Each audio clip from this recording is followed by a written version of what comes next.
juga masuk di dalamnya, ya. Secara langsung tidak cukup, hanya secara tidak langsung, ya. Isu-isu yang terkait dengan kepentingan perempuan, ya, itu kadang-kadang sangatlah bersifat khusus dan istimewa, ya, yang seringkali itu perlu kehadiran perempuan di dalamnya, begitu ya. Jadi memang diperlukan kehadiran perempuan di dalam lembaga-lembaga pengambilan kebijakan publik, apakah itu partai politik, apakah itu parlemen, ya, apakah itu eksekutif, termasuk juga di dalam lembaga penyelenggara pemilu, ya. Ini adalah lembaga penyelenggara pemilu kita ini, kalau mengacu pada pasal 22E Undang-Undang Dasar 45 hasil perubahan ketiga, adalah lembaga penyelenggara pemilu yang bersifat nasional, tetap dan mandiri, yang diberikan tugas dan kewenangan yang sangat strategis, yaitu untuk menyelenggarakan pemilihan umum, ya. Itu kalau pasal 22E ayat 1 sampai 6 itu, ya. Kan nanti dibaca itu ada, ya, di situ, ya, mengenai asas-asas pemilihan umum gitu, ya. Siapa yang akan dipilih gitu, ya. Kemudian termasuk juga mengenai penyelenggara pemilunya, ya. Kemudian kalau ayat 6-nya itu diatur lebih lanjut dalam sebuah undang-undang, dan kita punya namanya Undang-Undang Nomor 7 tahun 2017 itu yang terakhir, dan tidak jadi direvisi nampaknya, ya. Meskipun sebetulnya itu perlu direvisi, tapi kemudian prosesnya terhenti di DPR kemarin. Itu sudah diinisiasi sebetulnya untuk revisi Undang-Undang Nomor 7 tahun 2017, namun oleh karena pihak pemerintah itu tidak setuju, maka kemudian batal lah, begitu ya. Jadi ini apa namanya yang saya katakan tadi, ya, pentingnya peta kekuatan politik di DPR yang berimbang itu, ya. Itu pentingnya itu, ya, untuk membangun checks and balances, begitu ya, supaya kemudian aspirasi penting dari publik itu dapat dinaikkan gitu ke atas, dan itu menjadi skala prioritas di dalam proses pembentukan sebuah undang-undang. Ini case-nya adalah Undang-Undang Nomor 7 tahun 2017 yang menurut saya itu masih perlu banyak diperbaiki supaya pemilu kita itu menjadi lebih baik dan lebih baik ke depannya. Tapi demikianlah dinamika politik kita pada waktu itu. Nah, kita semua juga mengetahui mengenai keberpihakan, ya, dari aspek regulasi mengenai kota gender itu, ya. Kota gender ini sudah masuk di dalam regulasi pemilu kita sejak Undang-Undang Nomor untuk tahun 2004 itu adalah Undang-Undang Nomor 12 tahun 2003, ya, yang mengatur mengenai penyelenggaraan pemilihan umum tahun 2004. Saya anggota KPU waktu itu tahun 2004. Jadi Undang-Undang Nomor 12 tahun 2003. Tolong dikoreksi, ya, Damrah, ya, kalau salah, ya. Undang-Undang Nomor 12 atau Undang-Undang Nomor 10. Salah satunya itu.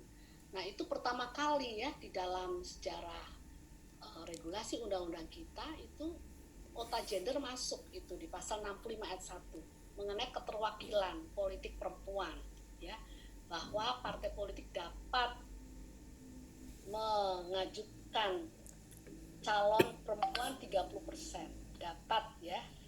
Itu satu terobosan besar menurut saya, ya, belum pernah terjadi dalam sejarah regulasi politik kita, dan itu kemudian dari waktu ke waktu mengalami perbaikan begitu, ya. Terakhir zipper system begitu, ya.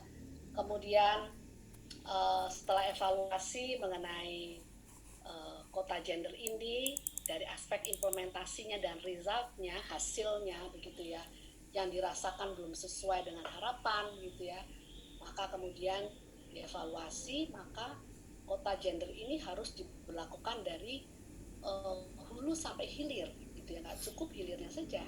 Pemilu itu hilirnya, hulunya adalah partai politik, maka itu masuklah kemudian di dalam undang-undang mengenai partai politik masuk mengenai kuota gender 30%, ya. Tidak hanya pada undang-undang pemilu. Dan kemudian juga masuk di dalam ketentuan yang mengatur mengenai pembentukan penyelenggara pemilihan umum, ya, untuk keterwakilan perempuan di dalam lembaga penyelenggara pemilu 30% laki-laki, terbalik ya, 30% laki-laki, 70% perempuan. Itu nanti kiamat itu ya. Jadi 30% perempuan ya untuk anggota Bawaslu, dan 30% perempuan untuk anggota KPU. Itu berlaku secara nasional, baik itu di pusat maupun di provinsi dan kabupaten kota, ya.